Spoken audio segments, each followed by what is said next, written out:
तुम्ही कधी उकळत्या पाण्यामध्ये बीट आणि त्यावरती मुळा टाकून पाहिलाय का? अर्थात नसेन पाहिला तर हा व्हिडिओ कुठेसुद्धा स्किप न करता संपूर्ण व्हिडिओ पहा. हाय हॅलो नमस्ते, मी स्वाती सांडवर या यूट्यूब चॅनलवर तुम्हा सगळ्यांचं अगदी मनापासून स्वागत करते. तर या रेसिपीसाठी आपल्याला फक्त एक बीट आणि एक मुळा लागणार आहे.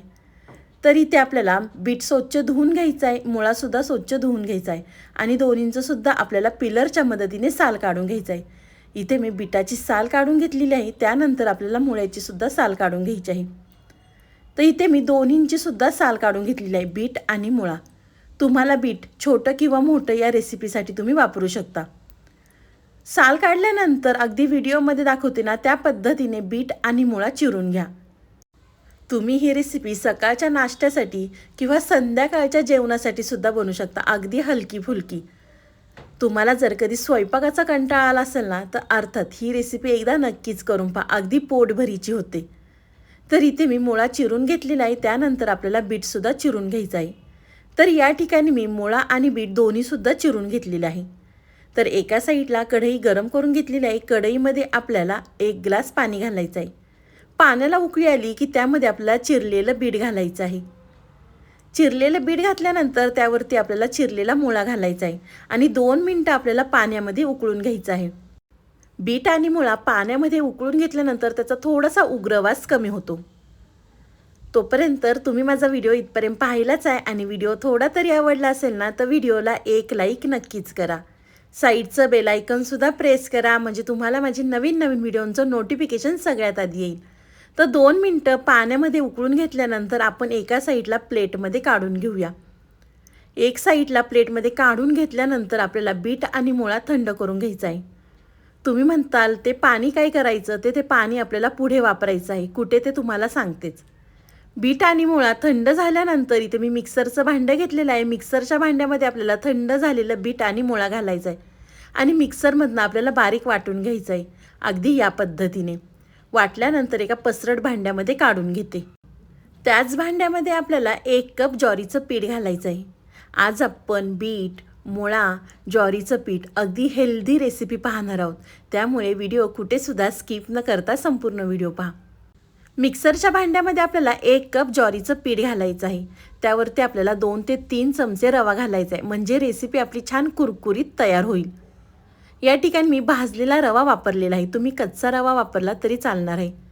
त्यावरती आपल्याला 1 चमचा दही घालायचं आहे. या ठिकाणी मी आंबट दह्याचा वापर केलेला आहे. तर आपण बीट आणि मुळा ते पाणी उकळून घेतलं होतं ना, ते आपल्याला थोडं थोडं पाणी घालून मिक्सरला ज्वारीचं पीठ वाटून घ्यायचं आहे, अगदी या पद्धतीने, म्हणजे गुठळ्या राहणार नाही म्हणून या ठिकाणी मी मिक्सरला वाटून घेतलेलं आहे. वाटल्यानंतर आपण बीट काढून घेतलं होतं ना, त्या भांड्यामध्ये आपल्याला पीठ घालायचं आहे आणि छान एकजीव करून घ्यायचं आहे. तुम्ही पाहू शकता रंगसुद्धा किती छान दिसतोय. या ठिकाणी मी ज्वारीचं पीठ वापरलेलं आहे ना, तुम्ही या ठिकाणी बाजरीचं किंवा तांदळाचं सुद्धा वापरू शकता. पण ज्वारीचं पीठ वापरलं की अगदी हेल्दी रेसिपी तयार होते.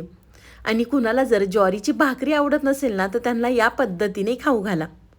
तर पीठ एकसारखं मिक्स केलं की त्यामध्ये आपल्याला चिरलेला कांदा घालायचा आहे. चिरलेला कांदा घातल्यानंतर त्यामध्ये आपल्याला 1 वाटी मुळ्याची पानं चिरून घालायची आहेत. आपण मुळ्याची पानं आहेत ना, ती या ठिकाणी मी वापरलेली आहेत. तुम्ही नाही वापरली तरी चालणार आहे. त्याऐवजी तुम्ही कोणतीही पालेभाजी यामध्ये वापरू शकता, पालक, मेथी. मुळ्याची पानं घातल्यानंतर त्यामध्ये आपल्याला 1 वाटी कोथिंबीर घालायची आहे. 2 ते 3 बारीक चिरून घेतलेल्या मिरच्या घालायच्या आहेत.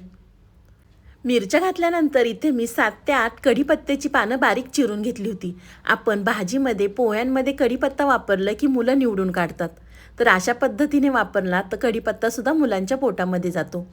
तर त्यावरती आपल्याला 1 चमचा ओवा घालायचा आहे. 1 चमचा आपल्याला या ठिकाणी जिरा पावडर घालायची आहे. जिरा पावडर घातल्यानंतर चवीनुसार मीठ घालायचं आहे आणि परत एकसारखं आपल्याला यामध्ये मिक्स करून घ्यायचं आहे. बघा, मुलं जर बीट आणि मुळा खात नसतील ना, तर त्यांना या पद्धतीने खाऊ घाला. मी भरपूर बीटाच्या रेसिपी आपल्या चॅनलवर अपलोड केलेल्या आहेत. तुम्ही ते व्हिडिओ पाहिले नसतील ना, तर प्लीज एकदा नक्कीच जाऊन पहा. तर एकसारखं मिक्स केलं की त्यामध्ये आपल्याला परत गरजेनुसार वाटलं असं तुम्ही पाणी घालू शकता. पण आपल्याला हे पीठ खूप जास्त दाटसर करायचं नाही आहे किंवा खूप जास्त सैलसर करायचं नाही आहे. तर इथे मला थोडंसं पाणी कमी वाटतंय म्हणून मी परत पाणी घातलेलं आहे आणि परत एकसारखं मिक्स करून घेते.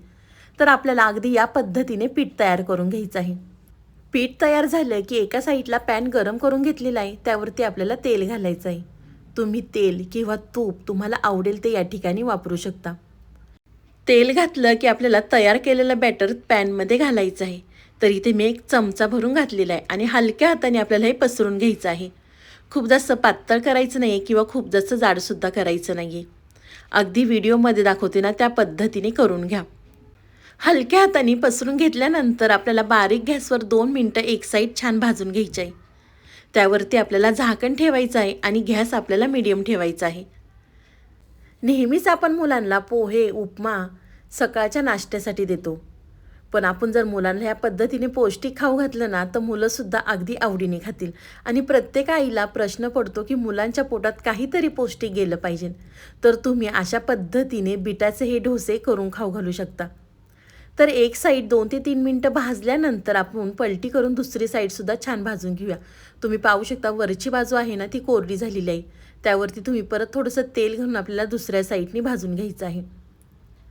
तर पलटी करून इथे मी दुसरी साईडसुद्धा छान भाजून घेते. करायलासुद्धा अगदी सोपे आणि अगदी झटपट तयार होतात. खूप जास्त वेळसुद्धा लागत नाही. मुलांना टिफिनला दिले तरी काही हरकत नाही. तर दुसरी बाजूसुद्धा छान भाजलेली आहे. तर मस्त आपलं दोन्ही साईडनी सुद्धा मस्त हा डोसा भाजून घेतलेला आहे मी. तर एका प्लेटमध्ये काढून घेते. दिसायलासुद्धा किती छान दिसतात ते. बघता क्षणी मुलंसुद्धा अगदी मागून मागून खातील. एका साईडला काढून घेतल्यानंतर आपण दुसरासुद्धा अशाच पद्धतीने करून घेऊया. अगदी झटपट तयार होतात. तेलसुद्धा या रेसिपीला खूप कमी लागतं. दुसरासुद्धा डोसा तव्यावरती मी पसरून घेतलेला आहे. त्यावरती आपल्याला थोडंसं तेल घालायचं आहे. झाकण ठेवून आपल्याला 2 मिनटं हा डोसा भाजून घ्यायचा आहे. आपण यामध्ये दही वापरलेलं आहे ना, त्यामुळे डोस्यांना जाळी अगदी छान पडते. तुम्ही दह्याच्या ऐवजी लिंबू वापरलं ना तरी चालणार आहे. तर 1-2 मिनटं भाजल्यानंतर आपल्याला दुसऱ्या साईडने सुद्धा भाजून घ्यायचं आहे. अजिबातसुद्धा तव्याला चिटकत नाही. नॉनस्टिकचा तवा असेल ना तर अगदी छान होतात. तुम्ही लोखंडी तव्यावर सुद्धा करू शकता. लोखंडी तव्यावर करण्याच्या आधी कांद्याने थोडंसं तेल लावायचं म्हणजे तव्याला चिटकत नाही. पण नॉनस्टिकचा तवा असेल ना तर अगदी छान तयार होतात. तर दुसऱ्या साईडनी पलटी केलं की आपल्याला तेल सोडायचं आहे आणि दुसरी बाजूसुद्धा छान भाजून घ्यायची आहे. दुसरासुद्धा डोसा आपला तयार झालेला आहे. तर एका प्लेटमध्ये काढून घेते. तर एका प्लेटमध्ये काढून घेतल्यानंतर तुम्ही टोमॅटो केचप संग किंवा मेयोनीज संग किंवा तुम्ही तसेसुद्धा हे डोसे खाऊ शकता. तुम्हाला ही माझी आजची रेसिपी कशी वाटली ती मला नक्की कमेंट करून कळवा. व्हिडिओ आवडला तर व्हिडिओला लाईक, कमेंट, सबस्क्राईब करायला विसरू नका. तुम्हाला माझा व्हिडिओ खूपच मनापासून आवडला असेल ना तर व्हिडिओ जास्तीत जास्त शेअर करा. तुम्ही माझा व्हिडिओ कोणत्या शहरातनं पाहता ते मला नक्की कमेंट करून कळवा. तर चला, तुम्ही माझा संपूर्ण व्हिडिओ पाहिल्याबद्दल थँक्यू सो मच. पुन्हा भेटूया असाच एक छानसा व्हिडिओ घेऊन. तोपर्यंत स्वस्त खा, मस्त रहा. बाय.